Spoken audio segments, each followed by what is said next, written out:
Sabi ni Tana, nagulat siya kasi hindi pa rin hinihintay niya. Pwede magdagdag lang po. Sige. Basta lang. Ang ano, kahintulad kailangan lagi na kayo positive. Siyempre, Panginoon. So, para po sa kaalaman ng lahat, no, kagahapon talaga kumilos ang Panginoon.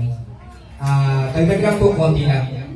Ang bautismo po, mga kapatid, ay biblical. Hindi tayo pwede magsundan ng hindi ayon sa Biblia. At hindi tayo pwede magdagdag ayon sa ating opinion.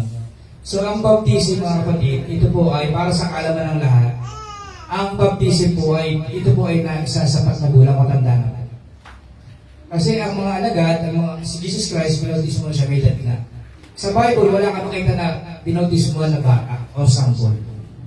At ibig sabihin po ng bautismo ay ilubog. To dip, to immerse, ilubog. Yun po ang ibig sabihin ng bautismo.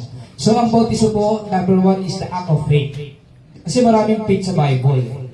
May vain faith, may patay na panapatay, may pao. Yung faith, ito po yung kumikilos. Hindi ka kumikilos para maligtas. Kumikilos ka dahil nakarinig ka ng salita ng Diyos, naunawaan mong salita ng Diyos, kailangan mo itong sundin dahil ikaw ay mayroong pananampalataya. Wala.